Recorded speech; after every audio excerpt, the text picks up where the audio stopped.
为什么同样是拜拜上香，有人拿1柱，有人拿3柱，甚至还有人一口气上9柱？不管是初一15去公庙，还是平时在家敬神，香的数量绝对不是随意抓一把就行，每一种数量都对应着特定的场合和老祖宗留下的规矩。如果不懂这背后的道理，香烧完了，心意根本到不了神明面前，福没求到，反倒可能坏了规矩。今天我就把这不同数量的香到底代表什么，统统给各位讲清楚。特别是最后一种，很多人以为数字越大，香越粗，就越灵验。其实最容易让人犯忌讳、白费心思的，恰恰就是它。把心静下来，好好听，听懂了，你以后上香就再也不会拜错了。接下来我先从最简单的1炷香讲起。1炷香看起来最少，所以很多人心里不踏实啊。他们觉得，哎呀，我以前去庙里那个香炉我都给它插得满满的，生怕神明看不到我。现在只点1支香，这福气是不是变少了？神明会不会觉得我不够诚心，觉得我太小气了？各位，你如果有这种想法，那是把神明当成世俗的贪官污吏了。讲到底，1炷清香强调的是什么？是一心一念一份诚意。它代表着你没有任何功利性的诉求，不求大富大贵，只是单纯的表达敬畏，最简洁，但也最纯粹。我给各位讲个真实的例子，你一听就明白了。台中以前有个卖菜的王阿莫，王阿莫命苦啊，30多岁的时候，先生就意外走了，留下他一个人，拉拔2个还在念国小的孩子。各位想想，一个女人，一个人扛起一个家，有多难？每天凌晨2、3点，闹钟一响，外面的天还是黑的。冬天寒流来的时候，冷风像刀子一样往脸上割。他那双手常年泡水、搬菜、数零钱，到了冬天，10根手指冻得又红又肿，裂开了口子，一碰到水就钻心的疼。怎么办？没钱休息啊，拿胶布随便缠一缠，套上旧外套，跨上那台骑了好多年的老机车，继续往果菜市场赶。每天晚上收摊回家，孩子常常已经睡着了。第二天早上起来，桌上的早餐有时候不过就是前一天晚上剩下的稀饭，再配一点酱瓜。王阿莫自己舍不得吃好的，却总骗孩子，阿母早就在市场吃过了，你们吃。其实哪里吃过，很多时候就是饿着。先生刚走的第1年最难熬，眼看学校马上要开学，2个孩子的注册费却还没有着落。那天晚上，他把家里所有抽屉都翻了一遍，把市场里收回来的钱一张一张摊在桌上，数第1遍不够，再数第2遍还是不够。他坐在那里看着2个已经睡着的孩子，心一下子就慌了。以前先生还在的时候，再穷至少还有2个人可以商量，现在呢，出了什么事都只有他一个人扛。那一刻他真的觉得天塌下来了。于是他走到家里那个很小的观世音菩萨神桌前，点上1炷清香，香刚点起来，他的眼泪就下来了。他怎么跟菩萨说的？他说，菩萨，我真的不知道这2个孩子要怎么养大，注册费还没凑齐，我也不知道明天去哪里借钱，我不求大富大贵，你只要给我一点胆量就好，让我明天早上还能爬得起来，让我有勇气去跟亲戚开口，让我不要倒下。各位乡亲，这才是这1炷香真正让人动容的地方。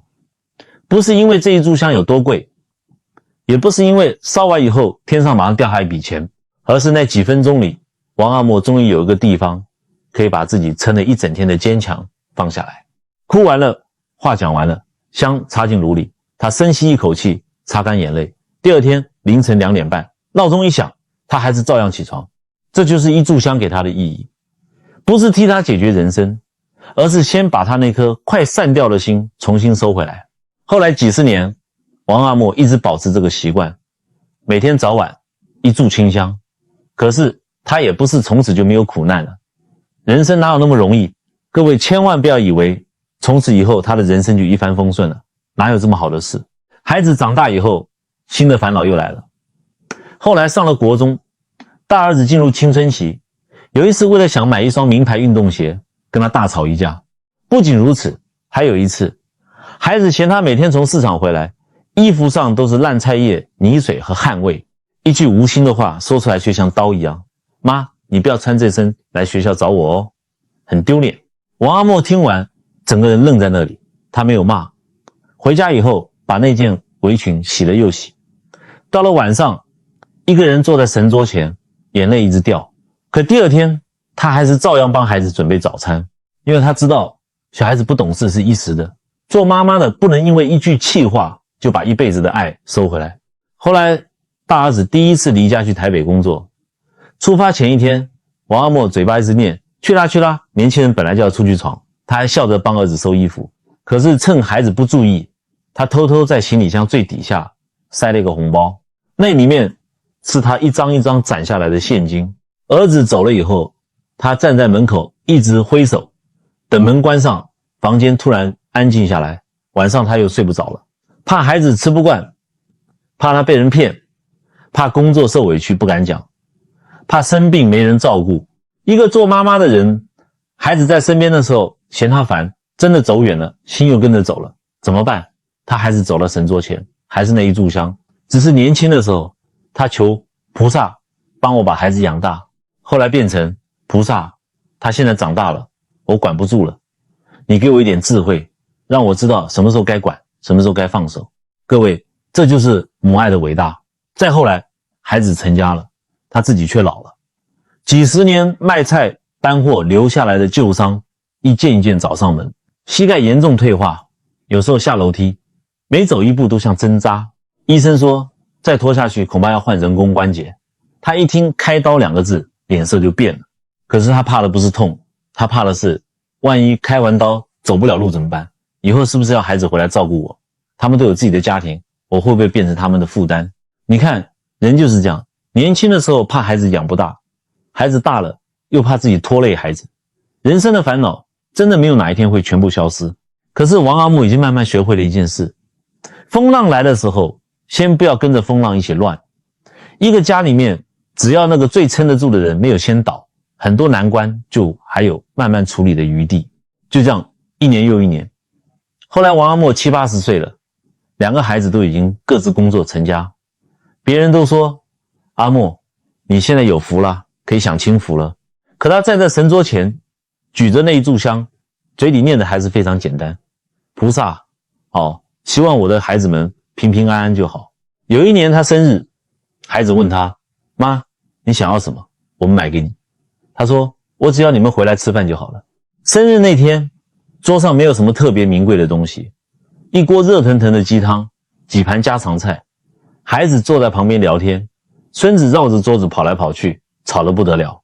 王阿莫坐在那里却一直笑。吃到一半，他意味深长地说，以前你们还小的时候，我天天在菩萨面前求，希望有一天能把你们2个养大，现在才知道你们今天能够平平安安回来，坐在这里陪我吃这一顿饭，就是我以前求了几十年的福。各位朋友，你听懂了吗？人的愿望随着岁月的沉淀，会从一开始的想得到，慢慢变成后来的懂得知足。如果你是在家里日常供奉，或者为家人祈福，点一炷清香，心意就到了，不贪多，不杂乱。神明不看你手里拿了多少根香，神明看的是你那颗懂得知足和安稳的心。那么前面讲了，一炷香求的是安心，但老百姓过日子总有个期盼，想要事业顺利，想要家人安康，想要贵人相助，所以不管去宫庙拜神还是在家祭祖，大家最常用也是最稳妥的就是3炷香。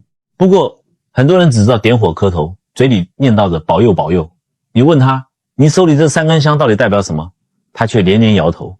我今天就用最白话的方式给你把这3炷香背后的道理讲透。这3炷香在佛家来讲叫做敬、佛、法、僧3宝，代表过去、现在、未来，也提醒人要修戒、定、慧。但在命理里，我们可以把这3炷香比喻成人生修养的3个层次，天、地、人。你听懂了，你这辈子的风水就顺了。第一炷敬的是天，这第一层境界叫做懂得感恩。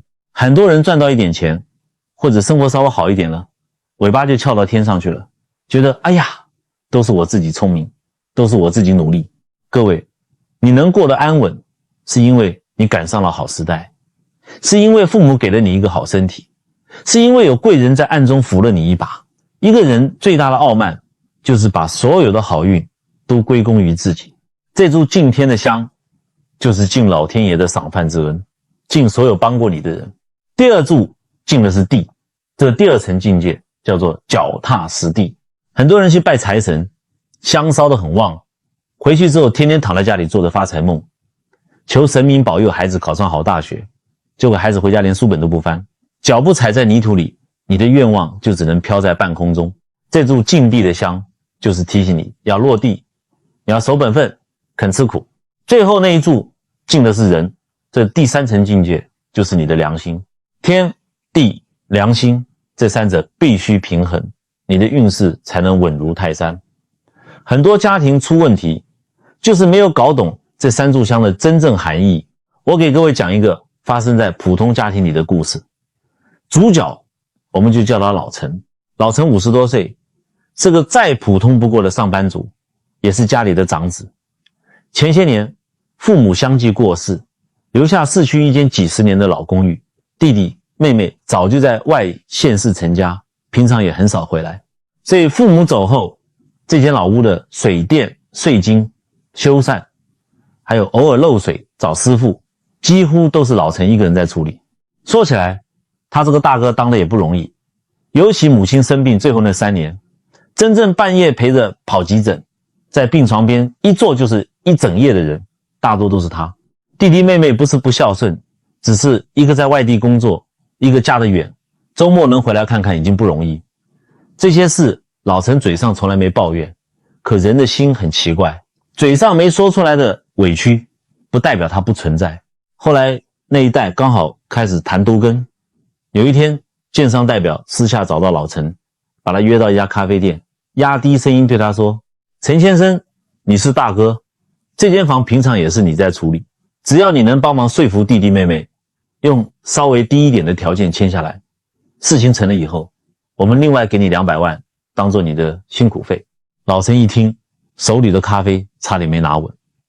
200万对有钱人来说也许不算什么，可对他这种领了几十年薪水，每个月都在算房贷水电的人来说，这不是一个小数字。更何况那时候他儿子刚好准备结婚，女方没有要求多大的房子，可年轻人在外面租屋那么多年，总想有个自己的家。老陈嘴上跟儿子说没关系，慢慢来，可他心里急啊，头期款从哪里来？自己存了一辈子的退休金，真要全部拿出来吗？所以那天晚上他躺在床上翻来覆去，怎么都睡不着。一开始他心里还有个声音告诉自己，这不对，这是瞒着弟弟妹妹拿的钱。可是很快另外一个声音就出来了，有什么不对？妈生病那3年，是谁半夜送急诊？是谁请假陪病？是谁处理爸爸妈妈后事？弟弟妹妹1个星期回来一次，我可是3年都守在这里。他越想越觉得自己委屈，最后甚至开始安慰自己，我不是在占他们便宜，我只是拿回我这些年应该得到的补偿。各位，这就是人性最值得警惕的地方。一个人真正开始走偏，往往不是因为他突然决定去做一件十恶不赦的大事，而是在利益摆到眼前的时候，先替自己找出一个听起来很合理的理由。第一次说我比较辛苦，多拿一点应该的。第二次说反正他们也不知道。第三次就变成这本来就是我应得的。良心的底线就是这样一点一点被自己说服掉的。那段时间老陈还是照样拜拜，初一十五上香，过节祭祖，一样都没少。有一天晚上，他站在父母牌位和神明桌前，点上3炷香，双手合十，嘴里念着保佑我儿子顺利成家，保佑我们一家人平平安安。香烧得很直，可是他的心里已经藏了一件不敢让弟弟妹妹知道的事。最后老陈还是答应了建商。事情办妥以后，200万真的进了他的账户。钱进来的那天，他盯着存折上的数字看了很久，没有想象中那么开心，反而心里有点虚。但他很快又告诉自己，都已经这样了，不要想那么多，这笔钱以后也是给儿子的，又不是拿去吃喝玩乐。可没想到真正的问题很快就来了。儿子知道父亲手里突然多了一笔钱，正好又被朋友拉进一个所谓的投资群组，说是什么老师带单稳赚不赔。一开始赚了几笔小钱，群组里天天有人晒获利，说什么最后一波行情错过就没了。年轻人心一热，不仅把父亲准备给他的那笔钱陆续投进去，后来为了翻本还另外跟人借钱。等到老陈发现的时候，事情已经收不回来了，平台打不开了，所谓的老师失联了，200万几乎全没了，还多出一笔债务。老陈当场气到手发抖，他指着儿子骂：我辛辛苦苦弄来的钱，你怎么敢全部赔掉？儿子也红着眼睛回他：你从来没告诉我这钱到底怎么来的。这一句话老陈突然哑了，他想骂却骂不下去了，因为只有他自己知道，这笔钱从一开始就不是一笔能够光明正大摆到全家人面前的钱。偏偏这时候债务压力又一波一波压过来，家里天天吵，太太急得血压升高，后来甚至因为身体不舒服住进了医院。老陈整个人像被逼到墙角，可他一开始醒悟了吗？没有。人到了最狼狈的时候，第一反应往往不是承认自己错，而是找一个人来怪。他先怪儿子，都是你贪心，接着怪那些骗子，这社会怎么这么坏？后来甚至开始怪建商，要不是你们当初把这200万塞给我，哪有今天这些事情？最荒唐的时候，他一个人跑到庙里，站在神明面前，越想越气。我初一十五都来拜，香油钱我也没少捐，我求的不过就是一家平安，为什么家里会搞成这个样子？可是各位，问题真的出在神明没有保佑他吗？真正让老陈彻底醒过来的是后来弟弟妹妹知道了那200万的事情。消息传开以后，他整晚不敢睡，他想完了，这次兄弟姊妹一定翻脸，搞不好律师函马上就来了。他甚至在脑子里演练了无数遍弟弟会怎么骂他，妹妹会怎么质问他。结果那一天弟弟妹妹真的赶到医院，老陈坐在病房外面的长椅上，一夜之间像老了10岁。他低着头不敢看他们，弟弟站在他面前沉默了很久，没有骂，也没有拿出什么律师函，最后只是红着眼睛问了一句话：大哥，你如果真的缺钱给侄子买房，你为什么不跟我们讲？老陈没有回答。弟弟接着说：爸妈留下来的房子，就算那一份钱我不要都可以，你照顾爸妈那么多年，我们都知道你辛苦，可是我们是一家人啊，你怎么可以宁愿骗我们，也不肯开口跟我们说？各位，有时候真正让一个人崩溃的，不是一顿臭骂，反而是别人明明有资格骂你，却没有骂。这几句话就像一把刀，把老陈这些年替自己找的所有理由一层一层全部剥开。我照顾爸妈比较多，我多拿一点应该的，我是为了儿子，反正弟弟妹妹也不缺这点钱。这些理由到了最后只剩下一个事实，他没有跟自己的手足说实话。老陈坐在医院走廊里，把脸埋进手掌，哭得整个人都在发抖。他这时候才真正明白，真正差点被他弄丢的从来不只是那200万，而是几十年来兄弟姊妹之间那份最难用钱买回来的信任。后来老陈做了个很痛的决定，他把自己能动用的积蓄重新整理，该承担的债务一点一点处理。至于当初那笔不该私下拿的钱，他也主动找弟弟妹妹重新把账说清楚，该补的补，该还的还。儿子听了以后很不高兴：爸，你年纪都这么大了，把老本拿出去，以后怎么办？我们以后连自己的房子都不知道买不买得起。老陈听完没有像以前一样发脾气，他沉默了一会儿，只对儿子说：房子小一点可以住，租房子也可以过日子，钱没有了以后还能慢慢赚，可你叔叔姑姑的钱，如果我今天明明知道不该拿，却还是装作没事留下来，我以后每天晚上躺到床上都要想起这件事。儿子，我现在什么都不求，我只想晚上闭上眼睛的时候心里是踏实的。各位，你仔细去想，老陈以前天天上香，求的是儿子买房，求的是一家平安，可是绕了这么大一圈以后，他才真正明白，有些平安不是求来的，是你在利益面前守住以后自己留下来的。香插了再直，如果一个人的心已经弯了，那3炷香又能替你做什么？反过来，一个人在金钱面前能够守住分寸，在亲情面前敢认错，敢把不属于自己的东西还回去，这种让你晚上能够睡得踏实的东西，才是我们这一章真正想讲的2个字：良知。所以3炷香真正值得我们记住的，不只是香炉里面那3根香，而是提醒自己敬天要知道感恩，敬地要脚踏实地，而敬人最重要的就是别把自己的良心弄丢了。当然啦，我也知道现在很多公庙为了环保提倡一炉一香，有些人就慌了，庙里不让我插3支，那我的天地人是不是就不全了？千万别这么想。当庙里规定只上1炷香时，你就把这敬天、敬地、敬良心的3份诚意全部倾注在这1炷香里。神明不是会计，神明看的是你那颗通透恭敬的心。好，说完了香的数量，肯定有人在心里嘀咕，那每次去庙里看到庙门口拿一大把香的人怎么说？还有人说大愿要上9柱13柱高香，又是怎么回事？各位看到别人手里抓着一大把香，先不要急着说人家贪心。为什么很多人去庙里喜欢越拿越多，香越买越粗？我告诉各位，这背后往往藏着一种很不健康的心理。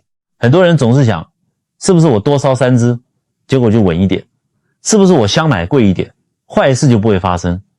各位，人一害怕，就特别想找一个自己能够控制的动作。可是人生哪有那么简单？如果少1支香，就少1份福；多3支香，就多3份好运。那命运岂不是比便利商店几点还简单？真正的安心，不是所有事情都能控制，而是事情真的来了，你有能力有智慧去面对。那很多人就问了，那传闻中很厉害的9炷香到底是怎么回事？9这个数字在传统文化里确实经常让人联想到吉数、长久、尊贵，所以久而久之，有些人一看到9就自动脑补，哇，这一定比3厉害，肯定是大愿望才用。现实里有些公庙叫你拿9炷香，根本不是什么神秘仪式，而是因为人家的参拜路线本来就需要9炷。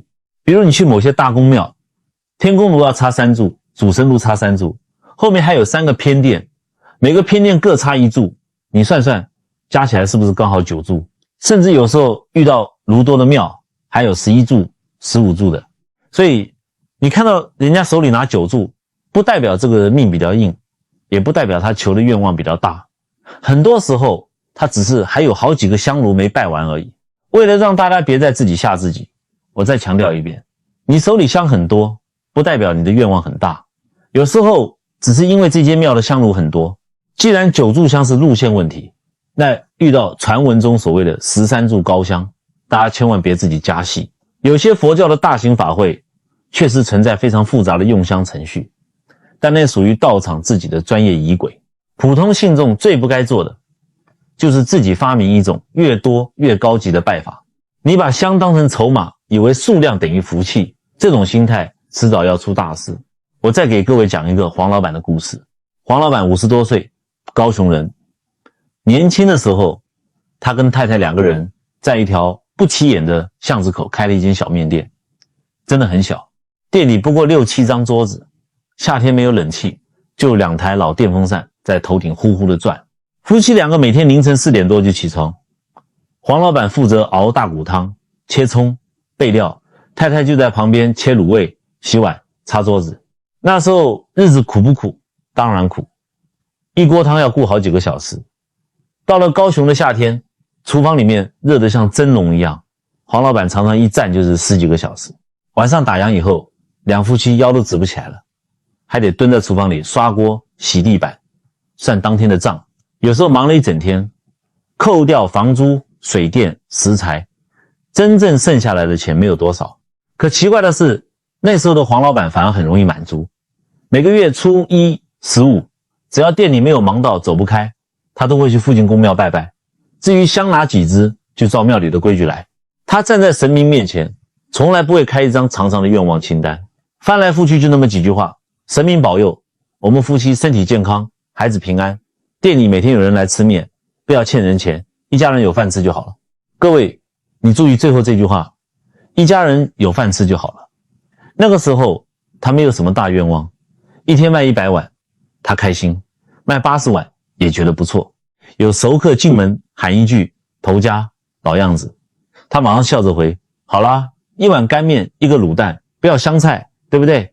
客人吃完说一句，老黄你这个汤还是最好喝，他可以高兴一整个下午。虽然店小，钱也没有赚得特别多，但是每天晚上打烊以后，夫妻两个坐在门口，一人吃一碗自己店里的面，有时候连话都懒得讲。太太问今天还可以吗？他说可以啦，有赚有吃没欠债。然后两个人骑着机车回家。那时候店很小，可他的心很宽。后来机会来了，附近盖起几栋办公大楼，突然多了很多上班族。中午12点一到，小小的面店门口排满人。最忙的时候，一天卖出去的面是以前的2-3倍，营业额开始往上冲。黄老板第一次看到陈哲礼的数字涨得这么快，心里当然高兴。他跟太太说，我们熬这么多年，总算熬出头了。一开始他还是那个老黄，汤自己熬，卤味自己顾，老客人的口味全部记得。可是人最难守住的往往不是贫穷的时候，真正难守住自己的是开始顺的时候。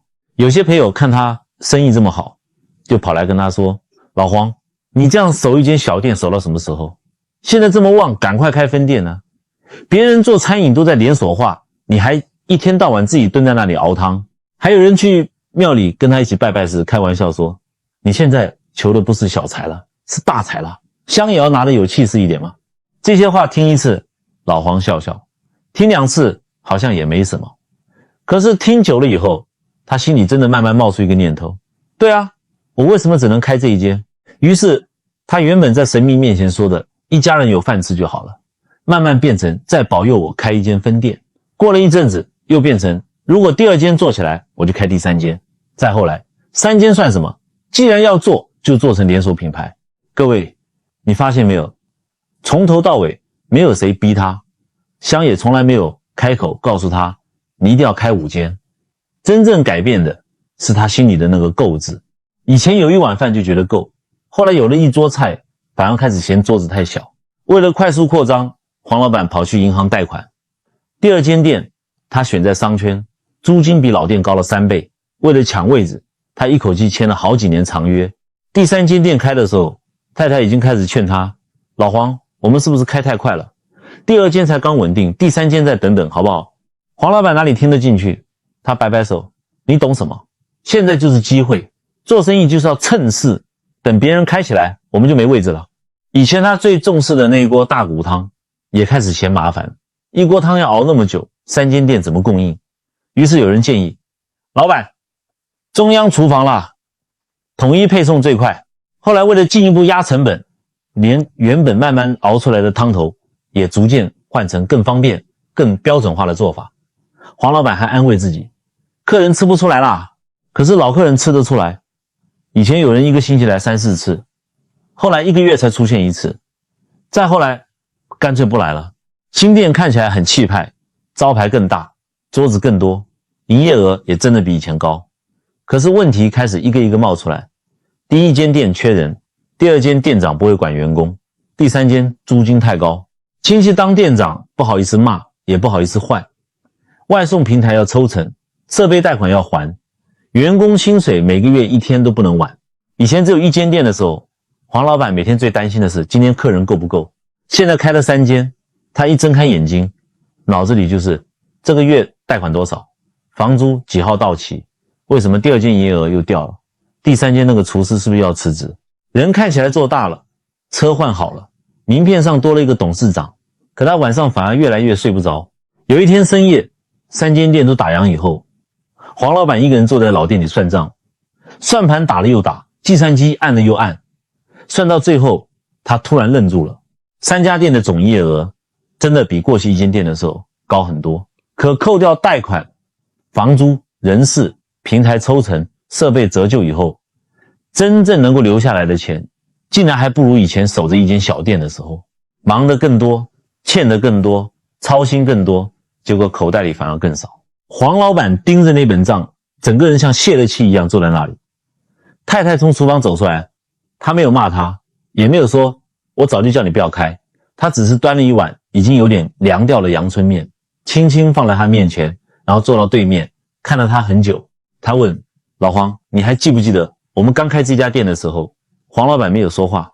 太太继续说，以前初一十五你去拜拜都只会讲一句，一家人有饭吃就好了。那时候我们一天站10几个小时，口袋也没多少钱，可是你回家倒头就睡。他指了指桌上那碗面，我们现在明明已经有饭吃了，为什么你的店越开越多，人却一天比一天不开心？钱看起来越来越多，你为什么反而越来越睡不着？各位，有时候真正能把一个人叫醒的，不是什么大道理，就是身边最了解你的人突然问了你一句，你到底在追什么？黄老板低头看着那碗面，汤已经凉了，面也有点糊了。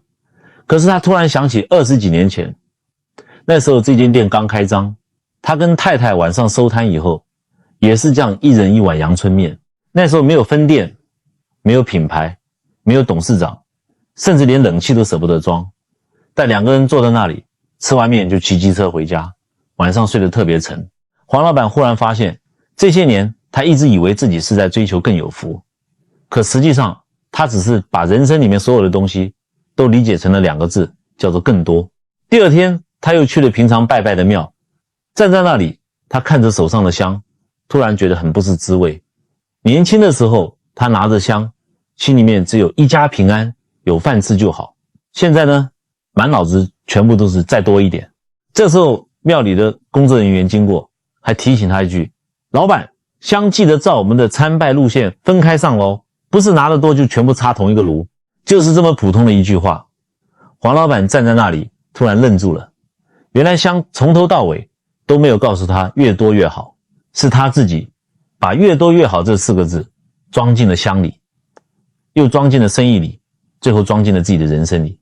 各位，你仔细想想，人的胃有多大？再有钱，一天也不过3餐，晚上睡觉再大的房子，你真正躺的也不过一张床。一家店能养活一家人，本来已经是一份福。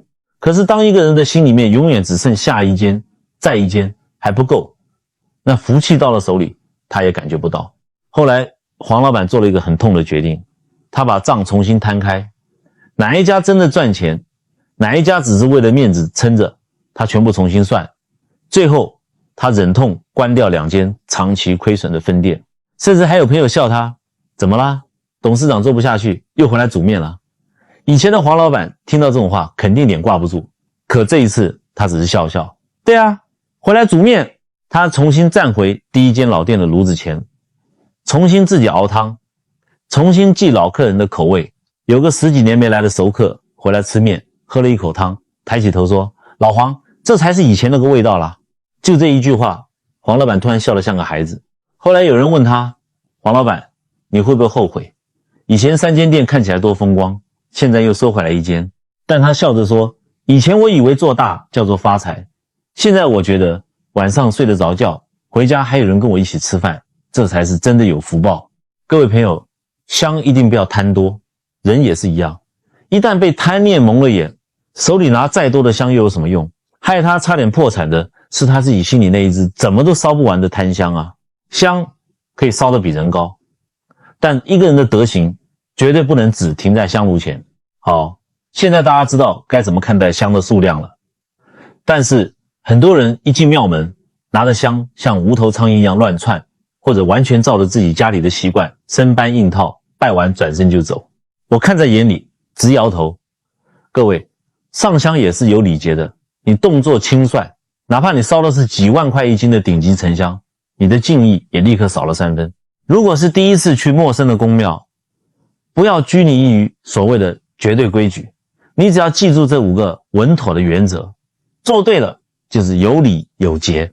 第一，先看庙方排示，不要一进门就照自己家的习惯。很多庙宇在门口或者香炉旁都有清晰的指引板，告诉你该从哪一个炉先拜，每个炉插几炷香，尊重主人的规矩是最大的礼貌。第二，不懂就问，千万不要觉得问怎么拜神是一件丢脸的事。找庙里的庙祝或义工问一句，请问这里的参拜路线是怎么走的？这点虚心求教的态度本身就是一种修行。第三，保持手劲与动作稳当。你去见个贵客，总得洗个手吧？上香前先把手洗干净，这叫净手。点香的时候用打火机或油灯点燃，如果有明火，绝对不能用嘴巴去吹，你用嘴吹吐出去的是凡人的浊气。用手轻轻扇灭，或者拿着香上下稍微晃动一下，让风把它自然带吸，拿香时动作要稳当，保护自己，也避免烫到旁人。第四，入庙随俗，不同宗派、不同庙宇，持香插香的方式可能都不一样。如果是传统的三炷香，很多人习惯先中间，再右边，最后左边，但这并不是死规矩。如果庙方有自己的仪轨，跟着做就好。重点是香要插得笔直稳当，代表你心正行端。第五，心存恭敬，火熄了之后，双手拿着香的下端，举其眉心，微微低头，眼睛看着地面或者壁上，静下心来停顿3秒钟，把你刚在外面跟人吵架的怒气，想赚钱的急躁，统统放下。在这个瞬间，天地之间只有你和神明，就这么简单几个原则。重点不在于你的姿势有多花哨，而在于你心里的恭敬与安全。好，现在香也点对了，接下来最让人头痛的问题来了，举着香，嘴巴里面该念什么？很多人拿了香，站在神明面前，眼睛闭着，憋了半天，翻来覆去就是那一句话：神明啊，保佑我发大财，保佑我儿子考上台大，保佑我先生在外面不要乱来。还有些大姐拿了香站在主炉前面，嘴巴里面嘀嘀咕咕可以念半个小时。菩萨，好，只要你让我这期签大乐透中头奖，我就给你打一面这么大的金牌还愿，我还请歌仔戏来连唱3天。各位相信啊，这叫祈福吗？这叫跟神明谈条件，甚至像是在跟神明讨债。如果你给我什么，那么我就还你什么。你把天地神明当成什么了？当成菜市场卖菜的，可以讨价还价吗？今天在教你们正确话术之前，我先来拔一拔大家心里的杂草。这里有4种最常见的错误祈愿方式，如果你平时是这么白白的，赶紧改。第一种叫命令型，这是把神明当小弟使唤，一开口就是财神爷，你必须让我的股票明天涨停板啊！你以为插了3根香，神明就变成你的员工了？你一叫，他就得给你办事。我们人面对天地神明要有敬畏心，你用这种傲慢的态度去拜神，神明不仅不会帮你，还会觉得你这个人不知天高地厚。第二种叫交易型，这是把神明当贪官在行贿。神明啊，只要你让我中头奖，我就给你打一面金牌。你这是在干嘛？谈条件啊！你觉得用一面金牌就能买通神明？神明在天上缺你那块黄金吗？用这种做生意的心态去拜神，不仅求不到福，反而暴露出你的心术不正。第三种叫贪多型，拿10块钱香油钱批发发财梦。有的人拿着1炷香，简直像是在念清单，保佑我先生升经理，保佑我大儿子考上大学，保佑我女儿嫁个有钱人，一口气列了20几件事。你拿着50块钱的香，跑来跟神明要价值好几个亿的愿望，这叫贪得无厌。你什么都想要，最后的结果就是什么都得不到，因为你的心太散了。第4种叫推卸责任型，自己不努力，指望神明代考。有个妈妈跑去拜文昌帝君，求孩子拿第1名，结果这孩子每天在家里连课本都不翻。还有人天天求发财，白天在家里睡大觉，不去找工作。你这叫推卸责任，把人生所有的责任全部丢给神明去扛。老天爷保佑的是天道酬勤，神明只会推一把正在努力爬坡的人，绝对不会去拉一个躺在泥坑里装死的人。各位，你们想想，用这种心思去拜拜，神明敢保佑你吗？所以我们要把心态摆正，真正的祈福绝对不是贪得无厌，更不是做交易。只要掌握老祖宗留下的3大原则，先报家门，再感恩，最后才许愿，而且愿不过3。第一，先在心里默念你的姓名、农历生辰八字和住址，让神明知道这炷香是谁进的。第二，人要懂得饮水思源，你要先说感谢神明一直以来的护佑，你懂得感恩，神明才愿意继续帮你。第三，求平安，求健康，求家人和顺，这就够了，千万别贪多。我今天直接给大家准备了3套最实用的话术，你不用去背那些复杂的口诀，照着在心里默念，神明听着绝对欢喜。第一套，去宫庙拜神，家里拜菩萨通用版。弟子某某某今日诚心上香，一敬天地平安，二敬神明护佑，三敬先祖安康，愿家人无灾无难，身体健康，日子和顺，出入平安。弟子愿心存善念，踏实做人，不负神明恩情。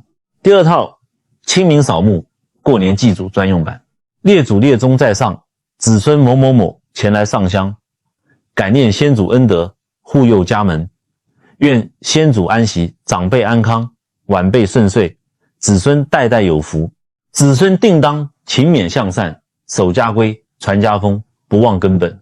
第三套极简版，你只要在心里默念这4句话，一炷清香，心诚则灵。愿家人平安，诸事顺遂，善恶有报，心安一生。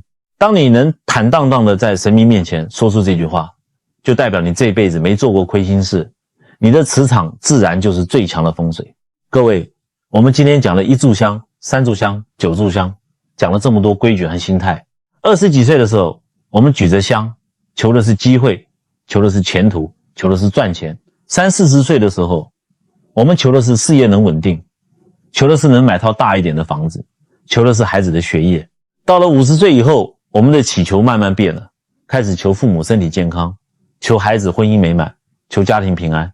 可是当你到了60、70岁，你突然发现你最想看到的不过是过年的时候桌上的人能齐一点，是那个跟你吵了一辈子的老伴还能稳稳的坐在你旁边，是逢年过节工作的孩子从外面回来推开门喊你一声爸，喊你一声妈，是自己晚上躺下睡得着觉，早上起来还能精神抖擞的走走路。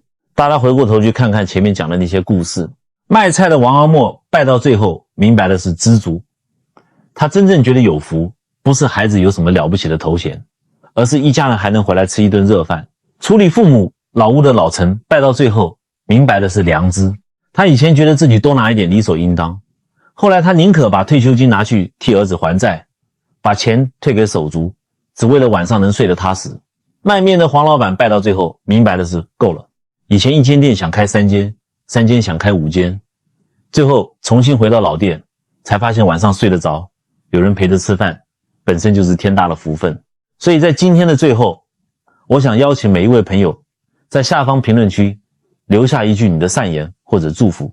你可以写愿父母身体健康，愿家人平安顺遂，也可以给一个素不相识的人留下一句，愿看到这句话的你今天平安，心里少一点烦恼。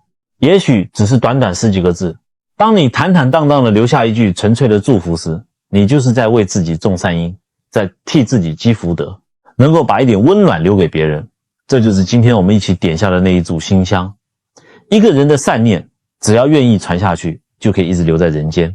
好了，愿善念如香，熏染四方，愿大家安康顺利，我们下期再见。